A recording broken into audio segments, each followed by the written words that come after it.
Filles, bonjour les garçons, je suis très contente de vous retrouver aujourd'hui pour vous présenter une vidéo qui sera exclusivement consacrée au mascara. Donc j'en ai pour ma part 7 en tout, de différentes formes, de différents prix, des mascaras avec des brosses à poils, des brosses en picot, et je vais commencer tout de suite par le premier qui est un mascara bourgeois, le Beautiful Volume. Vous connaissez certainement ce produit, vous l'avez déjà vu dans les grandes surfaces. Il s'agit là en l'occurrence d'une brosse à poils, mais je ne l'aime pas du tout. Je vous montre la brosse. Alors, vous pouvez d'ores et déjà constater qu'il y a un amas de produits qu'il faut prévoir de retirer. Et lorsque je l'applique, eh bien, au lieu de séparer les cils comme il se doit, il les colle ensemble et il est très difficile de les reséparer avec une petite brosse. Donc, j'essaie de le faire avec ça, mais ça ne marche pas. Il ne les définit pas, il ne les courbe pas, il ne les sépare pas, il ne les allonge pas. Bref, ce produit ne me sert à rien. Je sais déjà quand je l'utilise que je vais galérer. Donc, si je peux vous donner un conseil, passez votre chemin, ce n'est pas un bon produit. En tout cas, pour moi, il ne fonctionne pas. Peut-être pour vous, dans ce cas-là, toutes mes excuses. Bref, en second, un autre mascara que j'ai eu en échantillon, c'est le Make Up Forever Smoky Extravagant. Alors, c'est également une brosse à poils. Je vous montre la forme, elle est un peu bizarre. Enfin, la base est arrondie et le bout est tout pointu. Donc, la brosse, elle est pas mal. Elle définit correctement les cils, elle permet de bien les séparer, bien les allonger. La courbe est jolie. Par contre, le gros problème, c'est cette partie-là, qui est beaucoup trop grande pour moi, beaucoup trop ronde, je n'arrive pas à accrocher les poils depuis la racine en coin externe.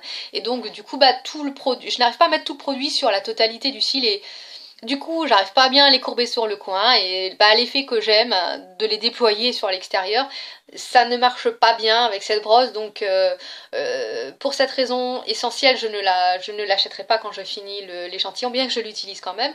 Et il y a aussi tout au bout, là, vous voyez le amas de produits qui est un peu... C'est un peu... faut absolument l'enlever parce que sinon ça vous fait des paquets. Mais hormis ça, c'est une bonne brosse, c'est un bon produit. Et pour information, il coûte 20,90 € dans toutes les boutiques Sephora.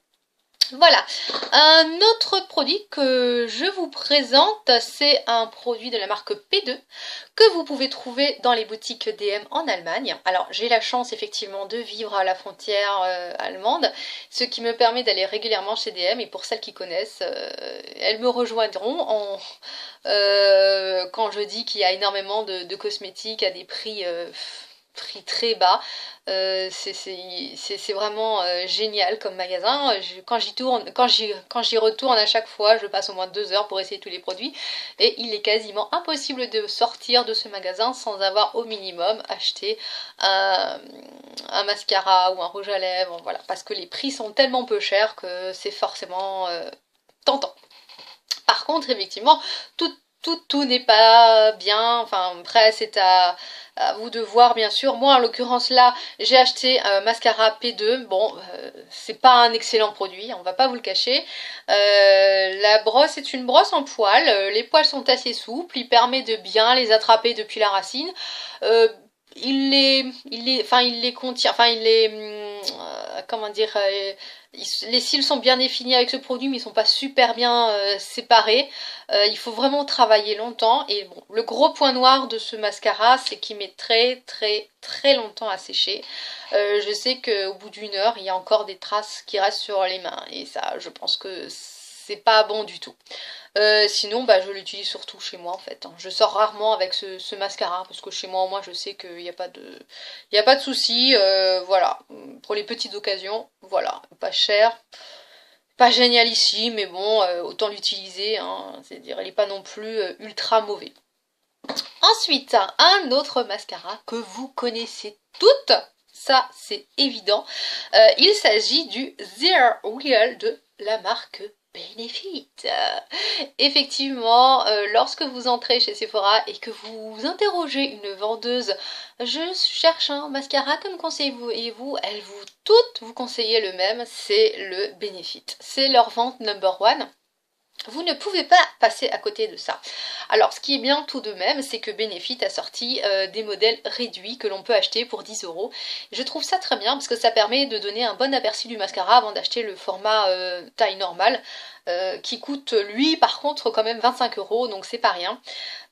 Donc une brosse à picots. Voilà. Alors, les picots, ils sont grands, ils sont durs, et ce qui vous donne un effet, vraiment un bel effet sur les cils. C'est-à-dire ces picots vont bien vous les attraper. Ils vont tous les attraper, ils vont pas en rater un seul. Et il va bien les définir, bien les allonger, bien les épaissir. Vous aurez une superbe courbe. C'est vraiment pour avoir un effet, comment dire, des cils épais, longs, volumisants. Ça, c'est sûr que ça va vraiment vous apporter ça. Par contre, il y a du surplus à retirer. Ça, c'est si on ne le fait pas, on aura des paquets, ça c'est sûr. Moi, ce que je n'aime pas dans cette brosse, c'est que les picots, ils sont un peu blessants. Quand vous les approchez trop près de la racine, vous pourrez vous blesser. Et moi, je n'aime pas tellement ces picots. Je trouve qu'ils sont un peu trop grands, à mon goût.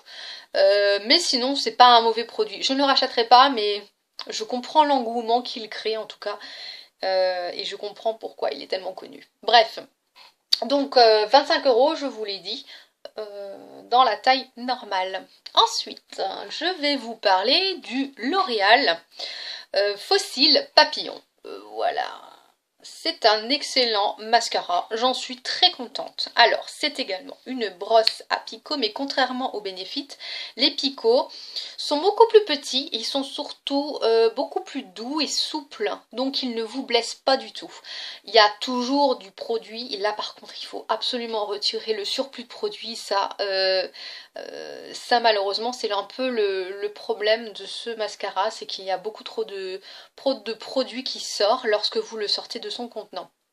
Hormis ça, quand vous avez réussi à enlever tout le surplus et que vous le mettez bien à la racine depuis le coin extérieur, vous arrivez à faire un vrai effet papillon. Les cils sont hyper bien séparés, épaissis, rallongés même, et ça les déploie comme un vrai déploiement d'ailes de papillon, je dirais quelque part. C'est vraiment un très bon mascara. Moi je l'apprécie beaucoup et il est évident que je le rachèterai quand je l'aurai fini. Voilà, ensuite un autre mascara que je vous présente, c'est le Giorgio Armani Eyes to Kill. Voilà. Alors, je me suis aperçue sur Sephora tout à l'heure que ce mascara Eyes to Kill, il existait en plusieurs déclinaisons. Je suis désolée, je ne connais pas la déclinaison précise de cet échantillon. Ça n'est noté nulle part, je n'ai pas gardé la boîte, hein, mais voilà. En tout cas, la forme, la voilà. C'est des poils. Par contre, c'est plat. C'est ça qui est... C'est assez... c'est quelque chose que je n'ai pas vu souvent, c'est cette forme assez plate et on a l'impression comme ça quand on la voit, ouh là là, mon dieu, je vais pas y arriver, plat c'est bizarre, c'est pas équilibré, voilà. Et bien en fait non, pas du tout, comme les poils ne sont pas archi durs et pas trop souples, il y en a quand même beaucoup des poils, enfin ils sont assez rapprochés l'un des autres, euh, ils accrochent, ils accrochent vraiment bien les cils depuis la racine.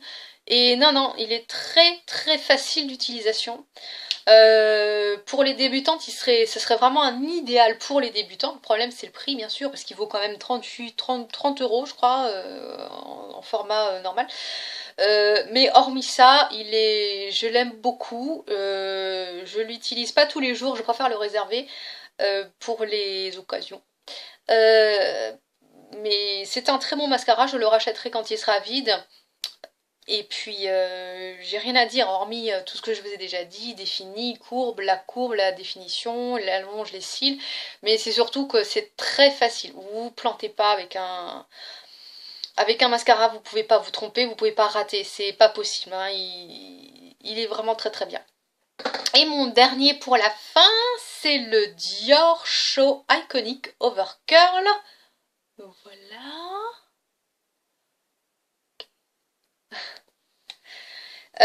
Donc c'est une brosse sans poils et c'est comme le Ice to Kill, hein, on a l'impression comme ça que c'est une brosse quelconque, mais en fait Elle est très facile d'utilisation, il n'y a pas de surplus à enlever, vous l'appliquez depuis la racine, elle suit tout à fait le contour de l'œil. C'est ça qui est bien avec la forme arrondie comme ça, c'est qu'elle suit vraiment la forme de votre œil.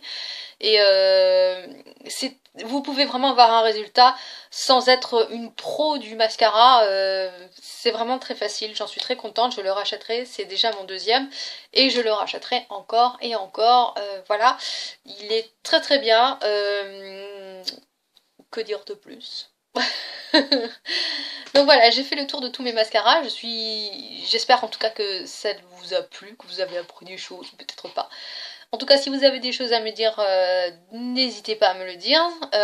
Si vous avez des questions, j'y répondrai. Si cela ne vous a pas plu, bah écoutez, j'en suis désolée, j'espère faire mieux la prochaine fois. Et je vous souhaite encore une excellente journée et vous dis à très bientôt pour une nouvelle vidéo. Au revoir!